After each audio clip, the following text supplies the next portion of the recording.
Hello, everybody. Lauren Bauer here with Bauer Health Coaching. Today, I am so excited to intro a podcast that I did with one of my very best friends of 17 years, Elizabeth Pitts. And we really just feel like we have a bit of a leg to stand on when it comes to great long-term friendships. We've been friends for over half our lives, so that means we've got to be doing something right. I think relationships are something that we don't always think about when we think about good health. We might think about exercise, nutrition, sleep, stress, but we might not think about the great relationships in our lives, which is why we wanted to do this podcast, because it truly can contribute to better health. Hopefully you can get some great little nuggets to apply to your friendships to help make them better. So we talk about things like being intentional, being a good listener, holding each other accountable. But we also talk about maybe some of the don'ts, some of the friendship killers, things like gossip, not being able to trust each other, ancient attachment styles.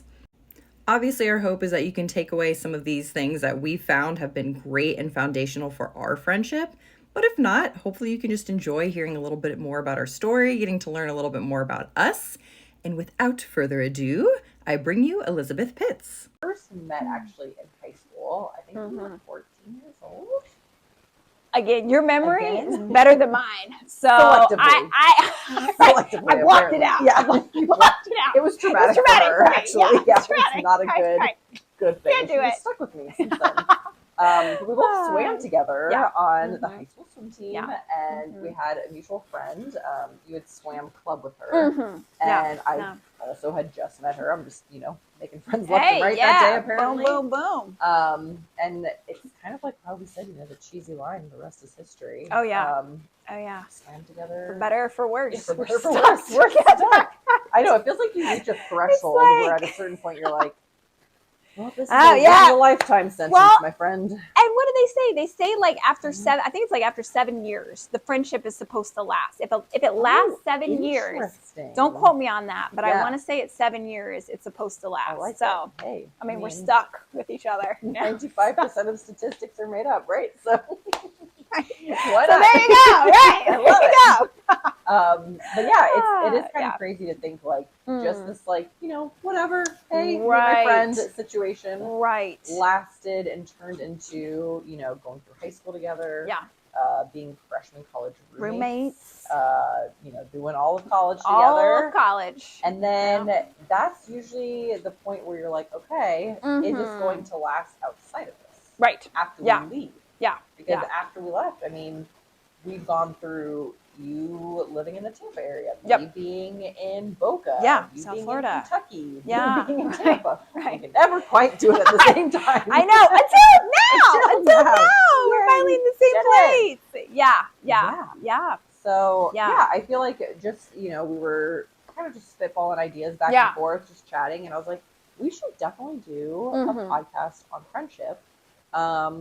Just saying, we might feel a little bit like experts here. I know. Right. I mean, you got a pretty good friend here. So, I mean, you chose the best. So, what can I say? When you've gone to the top. when you've had the best. Exactly. There's no going back. Yeah. I think about even just our friendship. I'm like, I feel like we have been through so much together, and even just seeing each other grow so much too. Yeah. But I mean, that program that we were in, I think about it and I'm like, we still keep in touch with a lot of people from that program. And I think there was just something about it, like you said, where it's like, it really, because we were all suffering together, we essentially are just like bonded for life now, Yeah.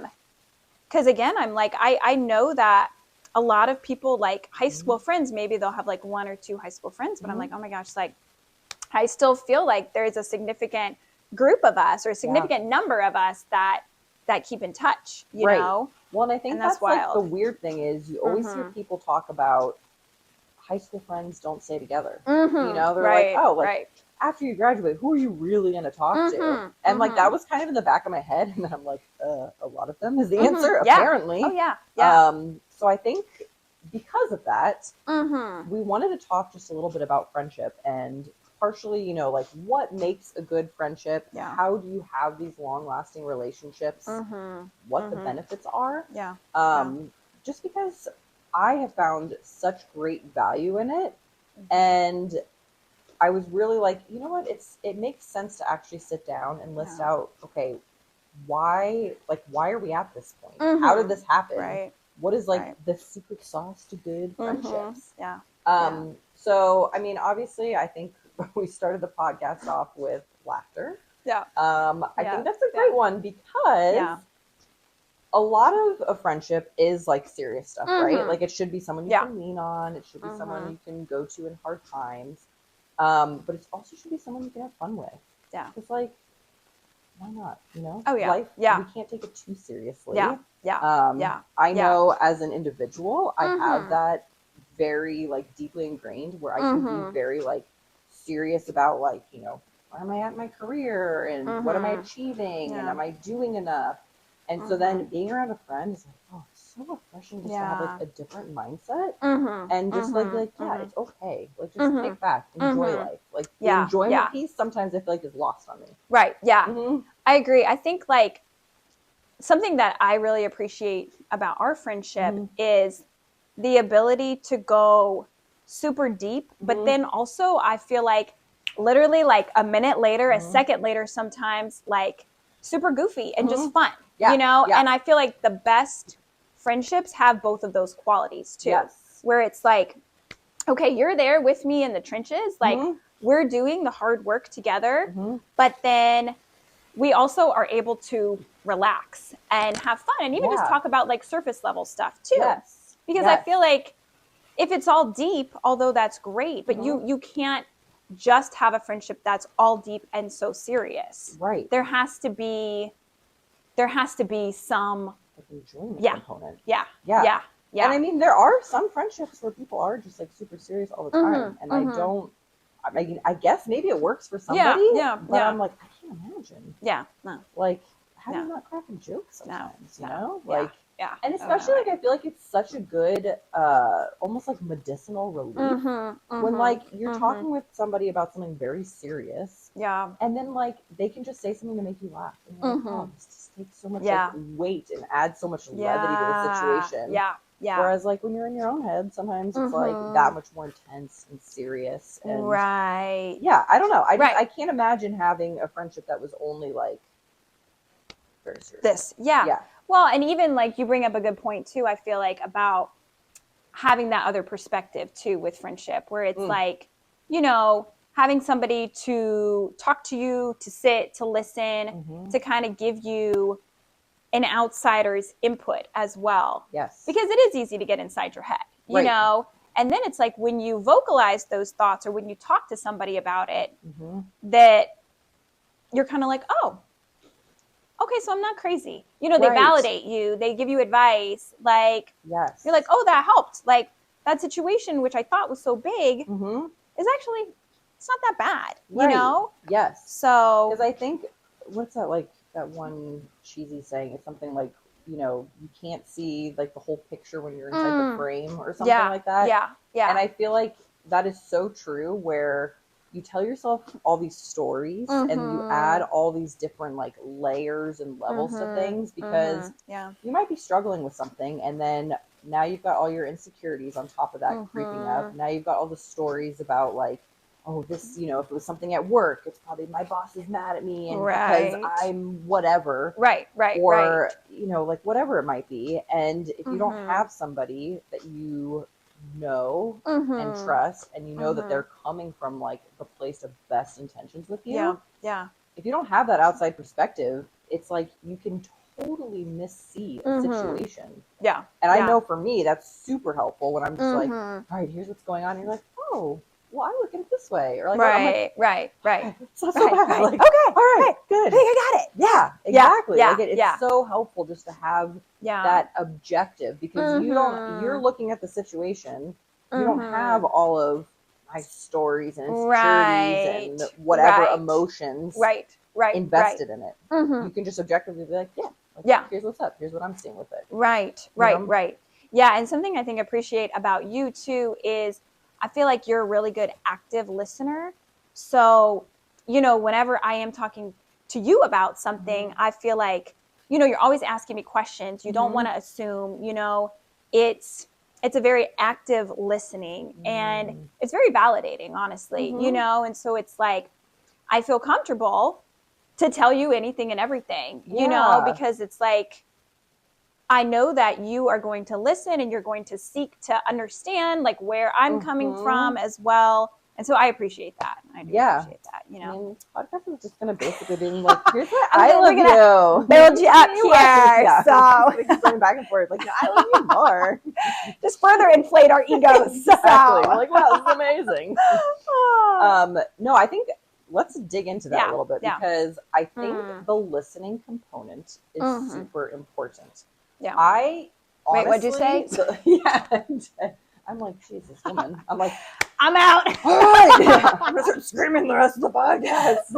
Making dad jokes over here. Oh gosh, I know. I turned into my father. I'm like, this is terrible. Like when you get older and you're like, oh my gosh, I'm just like your my parents come out and yeah. No. But I feel like it's so true with listening where I honestly don't think I have any friendships where I would consider the person a best friend if they're not a great listener. Yeah. That's fair. Because otherwise it's like that's half the communication. Right. You know, like if you're just saying things and it's like like, what are we doing? Yeah. Or like if someone's waiting like for their chance to talk, or they're like, actually I'll be the only one talking. Right. Right. All right. Yeah. And I think like we're pretty good and cognizant of being aware of like, okay, I've been talking a lot, you know, I've been talking about my stuff, not that the other person minds at all. Yeah. Now let me ask some questions. Now let me throw it to them. Right. Right. So I feel like you mentioned, like active listening is super important. Yeah. Where there's an engagement and there's not like a glazing over the eyes and you're just like, right. Yeah. Sure. You're just adding in those occasional, Yeah. Sure. The bare minimum to keep. As I do it. The guy, no, exactly. As we both do it. As we do it. It's fine on occasion.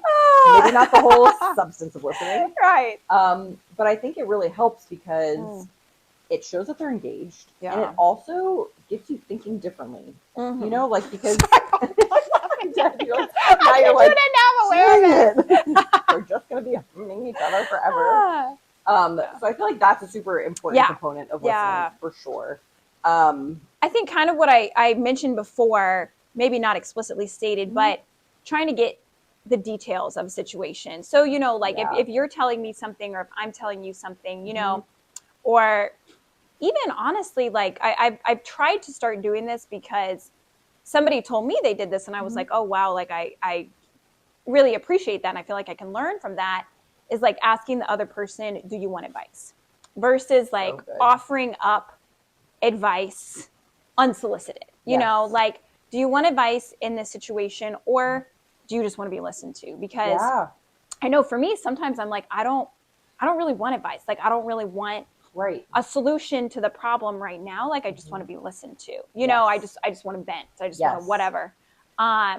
So I feel like asking those questions to kind of figure out maybe even like what the friend or the person is like even looking for out of the conversation.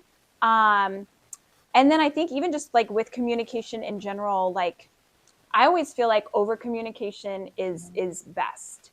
I feel like you can never over communicate. Let me put it that way. You know, where maybe it's like you need to clarify something with a friend, or, you know, hey, like I don't want to assume this, so I'm going to just ask that question. I'm going to just clarify, because I feel like what happens when you assume, then it's, well, this is what I was thinking. I was thinking you were coming from this perspective or this standpoint when the person wasn't at all, you know, but I'm processing it and I'm coming from it with my own thoughts, but I'm not necessarily taking into account what they might be. So I think for me that clarification portion of it, that communication portion is really important too. So that's huge. And because it's so true, like we don't even realize our own biases that we bring to the table. And so we're like, oh yeah, well, of course their intention was this when they said whatever. Or, you know, of course they want to do this. But it's like, did you ask? Like, right. And I'll catch myself doing that sometimes with like, as you know, I'm a big foodie. And sometimes I'm like, oh my gosh, like we should go here instead, or like we should go to this place or whatever. It's like maybe the person just wants to have dinner with you and they're excited about this place too. Like maybe I don't need to take the reins and just be like, this is my thing now. So it's having that awareness, I think, is part of it. And like you said, communicating.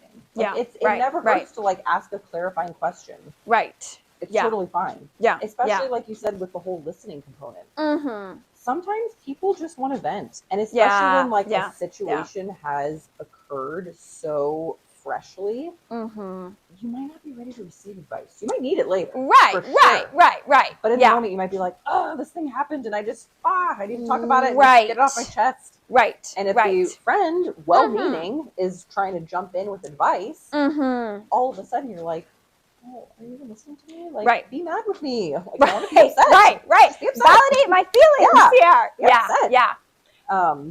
But, well, I was going to say, I feel like to add to that too, like another component with friendship that I feel like, yes, listen and be active listener. I do also feel there are times, and I know it might sound like I'm contradicting what I just said with the advice part, but I do feel like there are times where it's like, hey, okay, with discernment, like maybe this is a situation where like I need to call you out, or I need to like, call you higher, or, mutually grow. Yes. So again, not to negate the point that we just made, but I also feel like there is times in friendship where that comes up as well. 100%. Too, And I think what allows that to happen in a good friendship is when you have a foundation of trust. And you know that your friend is coming from like the absolute best place of love and caring for you. Because if just anyone says that to you, there's always that question of like, is their intention good for me? Are they doing this to tear me down? Like if someone's saying, hey, don't make this decision because now this is going to make you look better than me. Whereas when you're with a good friend and you have full trust that they're not going to do anything that's going to try to thwart you or throw you off because they're envious or jealous of you or whatever. You can hear that hard advice because you're like, I know they're saying this because they think this is what's best for me. And not because they have some sort of weird ill intent for me. So I feel like that's a huge thing. And fostering that environment where you don't have judgment.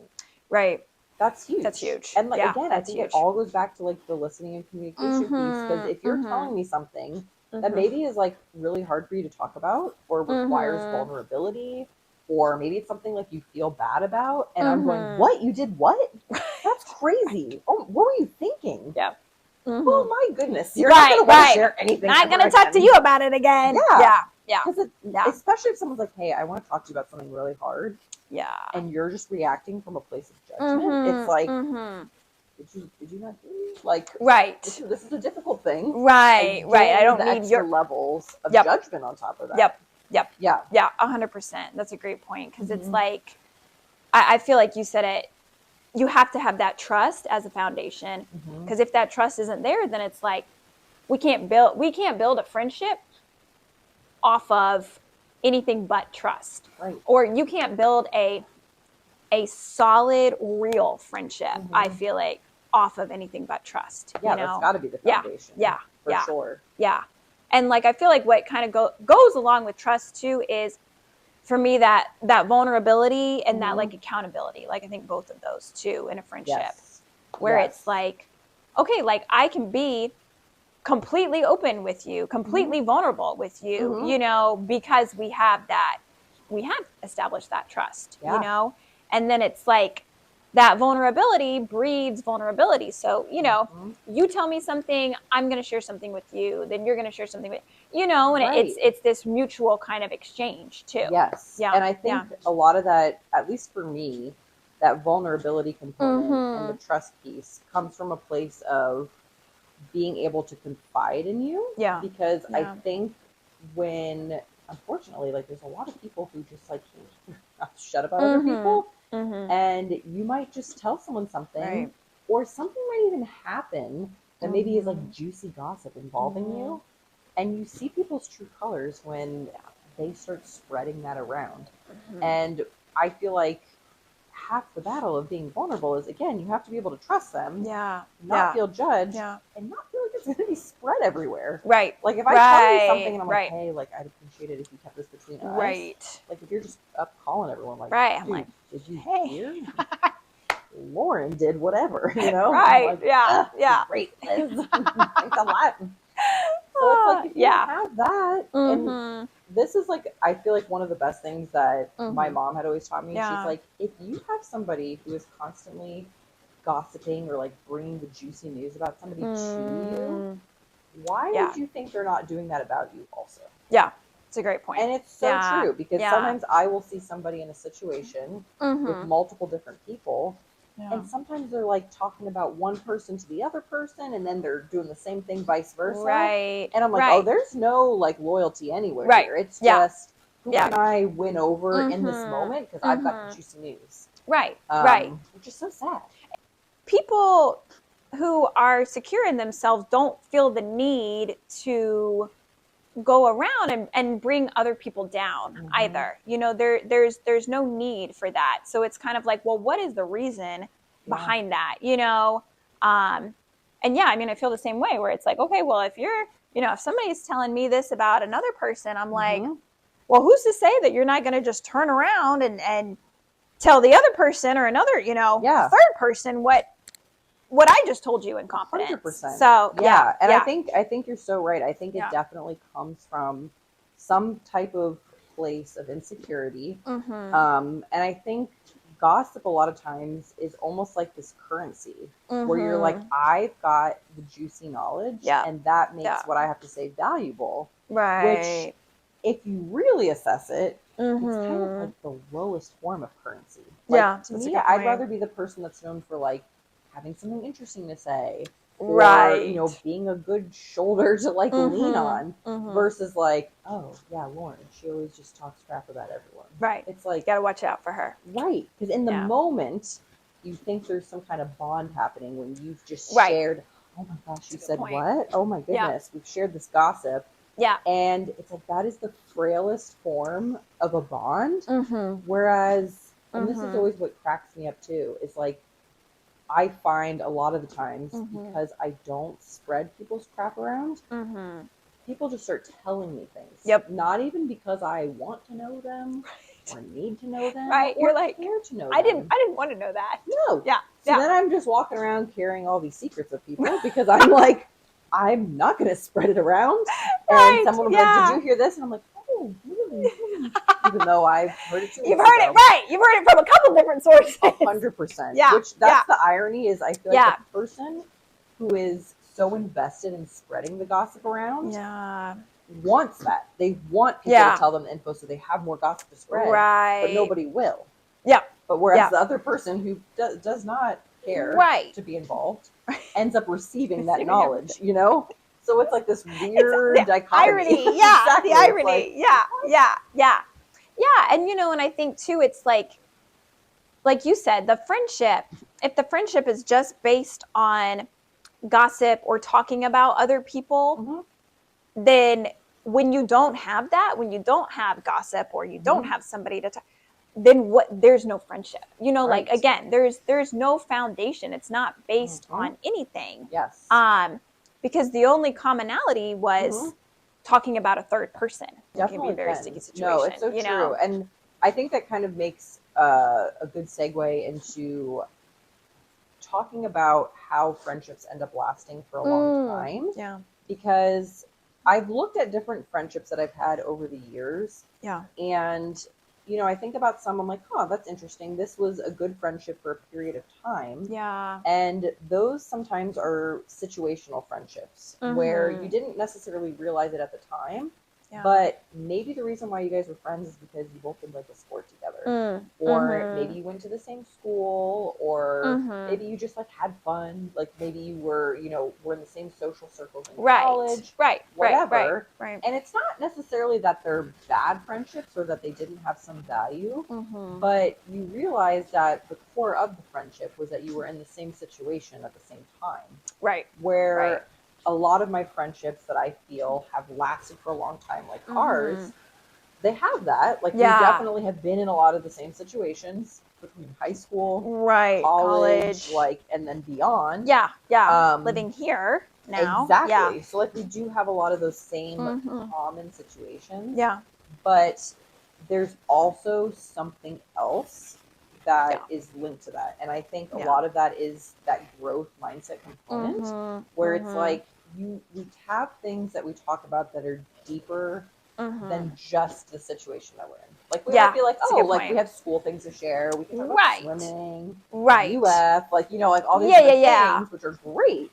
But also we can be like, Mhm. so, like, you know, what do you think about this? Or like, how do you feel about this thing? And having these Right. deeper conversations, Right. whether it's Right. like morality, whether it's like religious conversations, whether Yeah. it's just like career or like political climate, like Yeah. whatever it is, Yeah. that are like across these, the spectrum. exactly, like Yeah. these deeper issues. I think when you're able to do that and have that growth component, that's to me something that I've noticed is like a common thread as far as like a lasting long-term relationship. Right. There's, you know, there's like substance There's, to it. Yeah. There's sustenance there. Yeah. For sure. I agree. I think another thing too is like intentionality on both parts. So intentionality with both parties. So it's like, you know, like you reaching out to hang out, you know, and then I'm reaching out to hang out or even have a phone call or, you know, like, because again, thinking over our whatever 16, 17 years, it's like you don't keep up a friendship that long if you're not having some sort of intentionality behind it, you know? It's not going to happen by accident. Right. And I think we're blessed now that we're in the same city, in the same state, or, you know, not in the same city, but we're close. Yeah. We're closer. We're in the same state now. Same state. So, you know, that's same something. Coast also. Right. Same coast. Yeah, exactly. But it's like, you know, even when I was in Kentucky and you were here, or when you were in, you know, South Florida and I was here, you know, I think we still had that intentionality of like, hey, like, I am going to check in. I am going to call. Right. Now, I will say another thing I do appreciate about our friendship too is because life does get busy, you know, we're not, I'm trying to figure out how to phrase this. Like, we're not in constant communication. Like, but I think that's something that we recognize of like, there might be certain seasons that we go through where it's like, we may not talk as much. And again, not saying that we don't talk at all, but it's just because of whatever we're going through or wherever we are, whatever we're doing. But it's like, I always know though that you're there, you know, and when we pick up the phone or when we call, again, this is when we are long distance, like nothing has changed in the relationship, it's not weird, you know, it's not awkward. Right. And so I say that because I'm like, yeah, you know, you have to have intentionality. But then, like, I also think we have grace with each other too, of like, you know, like, it's not like, oh, you didn't call me last week. Like, you know, it's like, again, asking hey, like, how'd your week go? You know, maybe it was a busy week. Maybe it was this, maybe it was that. Like, so again, I'm trying to figure out how to put the words to that. Well, but I think that's important. What you're describing is like having security in a friendship. Yeah. Because there is like a fine line. Like, I feel like there's almost like that, like, I don't know what the attachment style is, but like, overly attached. I will describe it as anxiously anxious attached, attachment. maybe. Yes, Maybe. where Me on that. basically it's like, if I didn't hear from you within 2 days, you must hate me, or you must like not care, or you must have found a new friend, or right. First of all, with us, none of that would fly. No, we both have different friends, and that's a good thing. We're not like, you having other friends does not take away from our friendship. Right. Or should Agreed. Like, you should have that security of like, I know you as a human. I know what our relationship is. I am not worried that by you having other friends, like, this is not first grade. Like, we're like, okay. It's not like you can only be my friend. Exactly. And I can only be your friend. Yes. It should not. Yeah. Nor should it be that way. Yeah. So there's like a security piece. And like, I feel like, for example, like, if we did have a scheduled phone call and let's say one of us missed it, my automatic assumption would be like, I knew it. She's trying to whatever, you know, like she bailed. She's out. Yep. Typical. You know, like I'd be like, oh, she must have forgotten, or something must have happened, or maybe her phone died. Like, I wouldn't assume the worst, because again, it's like, I know where our friendship is. I know where we stand. I'm not concerned. But that being said, there is like the other component where it's like, if you never talk or you never reach out, then it's kind of like, yeah, that's like a ghost. What friendship. are we doing? You can't you can't have a friendship if nobody's making any effort on either end. Right. Or if only one person is making all the effort. Yes. Yeah. Because after a certain point, I mean, you're going to feel like, am I bothering someone? Yeah. If you keep reaching out and they keep Do saying, they want this? Right. Either they don't respond, or they're like, no, I'm not available. But then there's no follow-up like, what, could you do this instead? Could you meet up net? Or like, let's do a call instead. Right. Like if none of that's happening, then you're like, all right, maybe I'm receiving the other message. Like, do you want this friendship? What's what's going on here? Yeah. Agreed. Yeah. It's a balance of, like you said, knowing, being secure in your friendship. And again, and then how do you get there? And that's through that trust and open communication. Right. You know? So it's like, I'm going to trust that if you're upset about something, or, you know, something is on your mind, like, you're going to bring it up to me, and vice versa, you know, because it's like, we have that foundation, we have that open communication, so it's like, I'm going to trust that if there is an issue, you're going to bring it to me. And if not, okay, that's fine. You know, I'm going to take what you say at face value, basically. Right. 100%. I'm not going to assume or read between the lines or whatever. Right. So, and I think also, when you have that security, if I was concerned you were upset, I would just be like, hey, did I say something? Are you upset with me? Right. Like, that, I feel like you shouldn't be, like, obviously confrontation can be uncomfortable, but I feel like if you have a friendship that is truly, like, solid and kind and caring, it shouldn't be like, I shouldn't be nervous to be like, hey, like, did I do something to upset you? Right. Because I don't think you're going to be like, gosh, why would you even think that? Like, you're not going to have this crazy over-the-top reaction and start throwing things in my face of something I did 3 years ago. Like, like, geez, you keep this in a log? Like, how do you have this ready? Right, so here's my list. 15 years ago. Like, oh, I'm glad we got this. Rips out a scroll. Right, since you brought it up. Yeah, I'm like, oh, great. Now it's rolling out the door. Oh, yeah, exactly. I mean, let me go get it. I got it upstairs right now. One moment. Yeah. Give me 1 second. Yeah, give me a minute. Actually, that's what we're going to be doing. That's what we're going to be doing out here. Read you all my grievances I have against you. Number one. Yeah. So, like, I feel like you should be able to have, again, it goes back to, like, you know, being able to call your friends out in certain situations. You're never doing it from a place of being nasty or uncaring or unloving. Right. And it's like, friendship has to be like a little hard. Yeah. You know? And like, that's okay. You can have those hard conversations. Right. Right. Right. It shouldn't all just be like, you know, butterflies and roses. Exactly. Whatever that expression is. Yeah. Yeah. We also don't know expressions. I think it's I just make up my own. Make our own. I don't know. I saw I think it was a reel about that the other day, and it was like, good friendships, you make up your own words or languages and stuff. So I'm like, true. Hey. It's like all these little inside jokes that interwoven into things, and all of a sudden, like, you're making references and sounds and bits from clips. Right. It's like, or you just say like one word and it brings up a memory, like, you know. I know exactly what you're like, absolutely. Exactly what you're talking about. Yes. Yeah. When it comes down to, you know, that whole intentionality piece. Yeah. Liz tried to reach out to me a couple times. I've had to shoot her down a few times. Maybe I should give her a call. Like, right. And it's not in a tit for tat way where, like, I'm keeping score. Yeah. I bought Liz coffee last time, so she owes me this. You know, like, right. Because that can get ugly really quick. Yeah. You owe me coffee, by the way? No. But I feel like actually you owe me one. So again, that's on the list. Check again. it. Exactly. Got through the first one.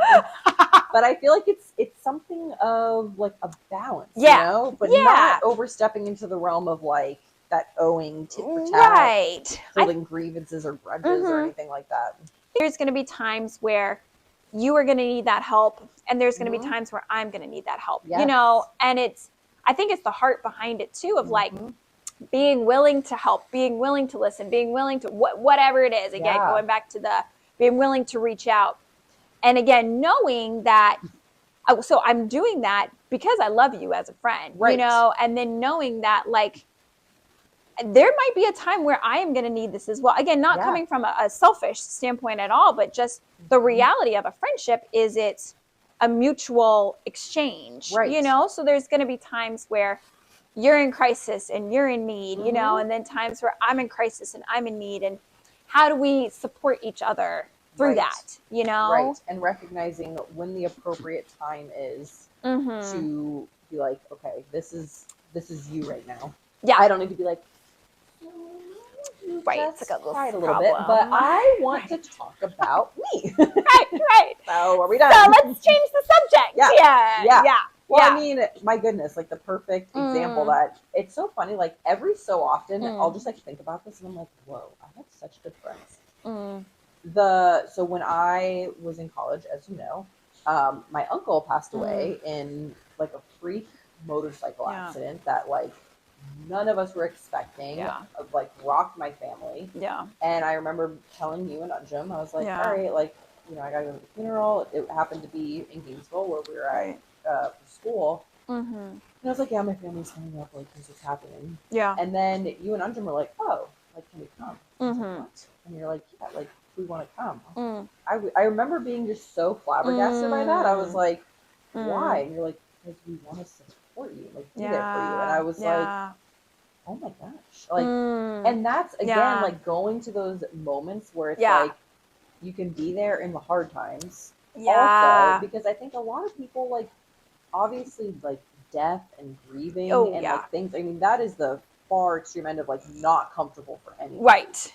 But kind of putting that aside and being like, all right, my friend needs me right now. I didn't even ask for that. Like, it wasn't even like I was like, guys, can you come please? Like, didn't even cross my mind of like putting that on you guys. Because like that's why wouldn't we be there? Of course we're gonna be there. And so again, that's a moment where it's kind of like weird to say like all about me, but it's like, but it is. Like that's the focus. Like, it's not like you guys, you know, are in the funeral like. So Lauren, this has been going for a couple hours now. Can we wrap this up, please? Wrap it up because I need to talk about something that I'm going through. Right. Yeah. Like, on the car ride home. Well, so that was great and all, but let's talk about me now. So that was cool and all, but what we really came here for is to talk about. Right. So it's just like those are prime examples of like, and again, like that. What is also crazy is like we were. Gosh, probably 21. Yeah, we were. Like the level of 20s. maturity is also so different, which I think is like something that again, like I've just been fortunate to have friends that like, even though we're freaking goofballs, you know, like there's a level of immaturity, I guess, for funsies, you know. There's also like whoa, at such a young age, I feel like we had those good. Values or sense of friendship. I don't know what it was. I agree. And then it's cool to be like, okay, that was a decade ago. Right. And we're old. Right? We're old. And then I'm like, whoa, now it's just gotten better. Like, it's crazy to think it was that good then. And then I'm like, whoa, 10 years later? Right. Obviously, hopefully, we've gotten more. Look at how good we are. You know? I know, really. Cut to us, like, having, you know, a 20-minute giggle fest. Almost 40 minutes, I would say. Exactly. You know, I wanted to bring up something, too, of when you helped me in a time of need. That time, because I was like, I really feel like... Right. You needed some encouragement. Yeah. I could tell. Like, so this is the part where... My turn now, Liz. Read your script. I wrote it out for you. But this was last year with the hurricane. Or whatever it was. I don't know if it was a hurricane or a tropical depression. I think it was a hurricane, but... We get so many. It's hard to keep track. I know. We had one like 2 weeks ago. Like rain with a name. But there's another expression. I didn't even know that one. I just learned that one, actually. I've been waiting for the perfect moment. Rain with a name. Yeah, now I can use that. But, you know, well, first of all, all my family was out of town. And so I spent the night at your house because I also was like, I don't know, my house is in a flood zone. So, and your dad boarded up the windows and everything. Locked in. But I remember, and we were like, oh, it's not going to be bad. It's not going to be bad.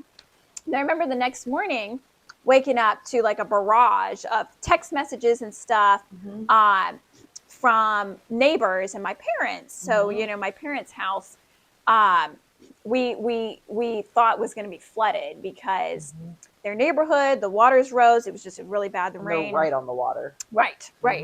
And so I remember you and your dad came over with me because, again, I was the only one that was here, and helped me.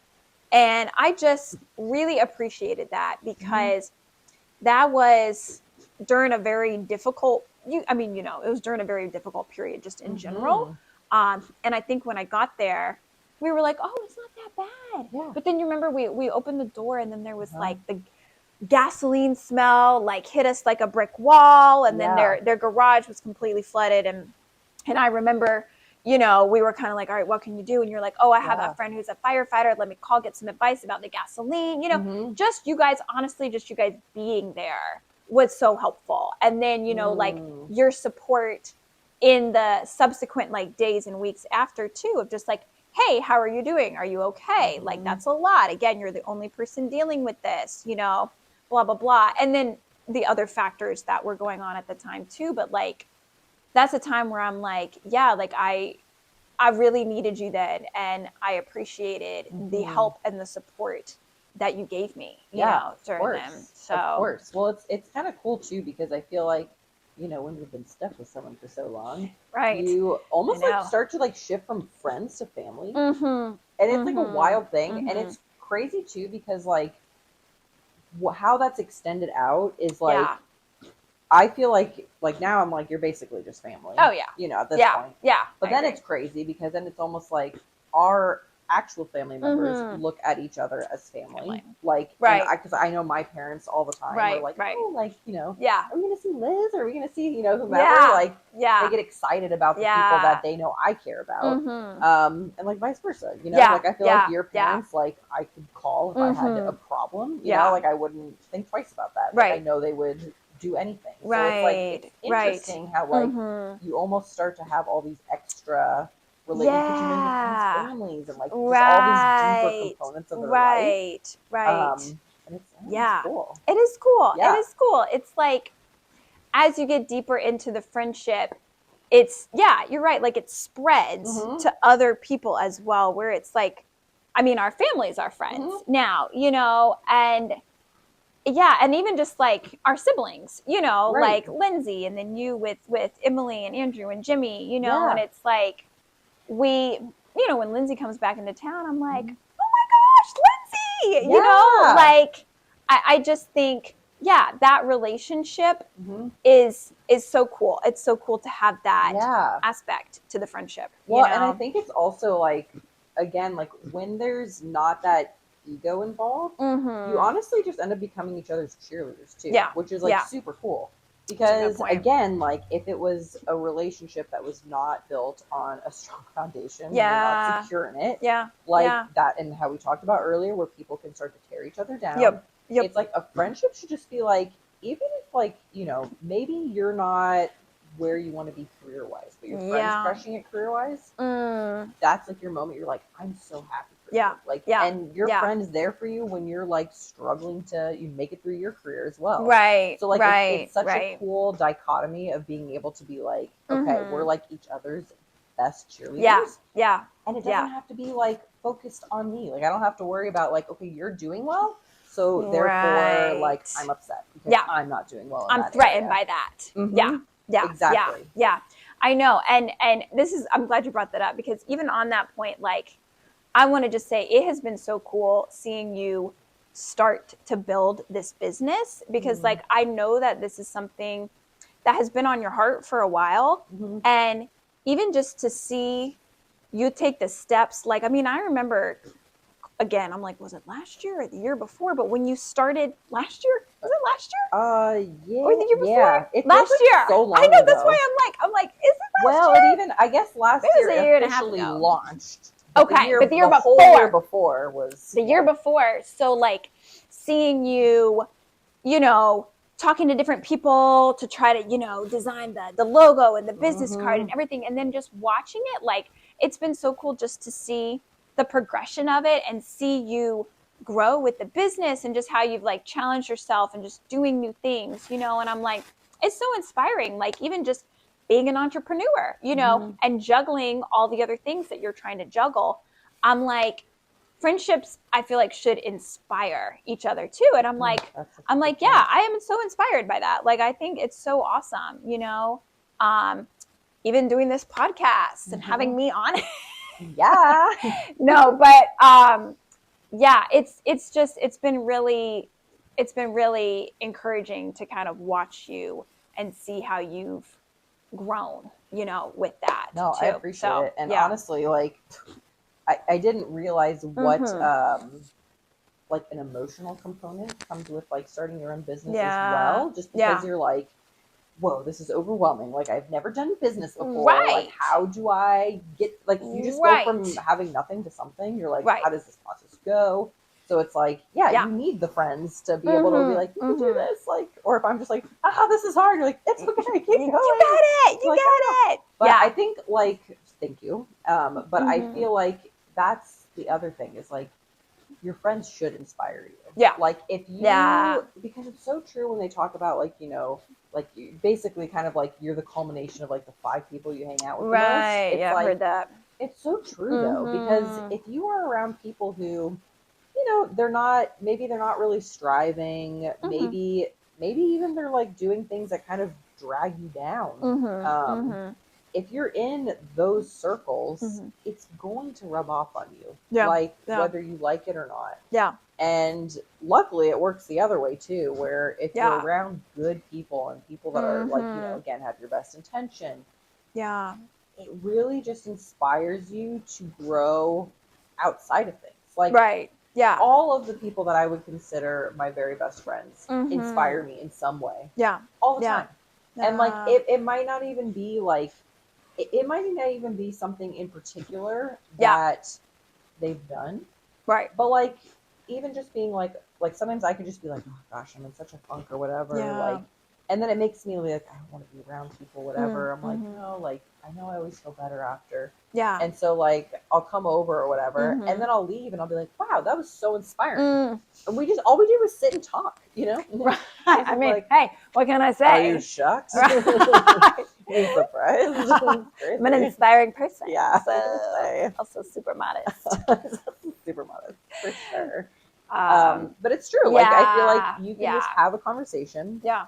Yeah. And then you might just be talking about what you're excited about currently or what you're trying to do, or, hey, I'm working on this about myself. Like, wow, that's awesome. Yeah. I need to like get back to doing that thing too. Yeah. It could be anything. Yeah. Even, like, my goodness, you just gave me some books the other day where I was like, ooh, this is cool, exciting. Like, I love having friendships like that where we can share each other's interests and different inspirations, what's going on in our careers, our lives in general. And it's like, oh, this is nice to feel inspired, Yeah, something that I appreciate that you kind of inspire me in is the working out and the fitness in particular, because I feel like as long as I've known you, you have always set a boundary for working out. And I guess what I mean by that is like, you will create boundaries because you're like, I'm going to prioritize working out and I'm going to prioritize my health, which is also why I feel like health coaching is perfect, because you actually practice what you preach.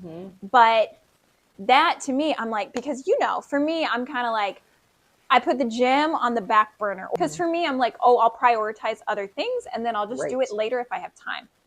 But that's something that I always appreciate, hearing your just kind of journey, and even just like, you're like, hey, like, I have to go work out. Like, I have to get a workout in. It's a non-negotiable, I feel like, for you.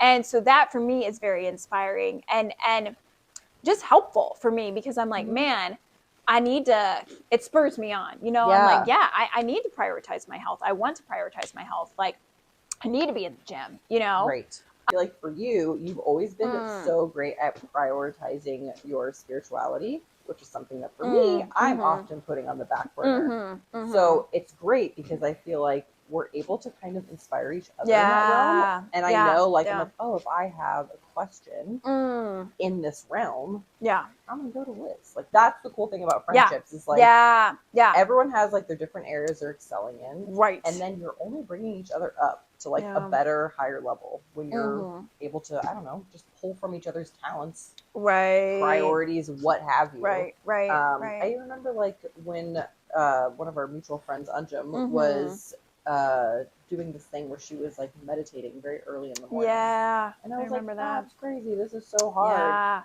And like we even like went back and forth trying to hold each other accountable with meditation, and even that was hard. And like now it's something that's something I've made a non-negotiable, where it's been, I think, for the past year and a half, I have not missed a single day. Wow. At all. That's really good. It's because for really that, good. I would always be like, oh, I'll do it tomorrow. I'll do it tomorrow. Yeah. What I had to do was like, I have to do it every day.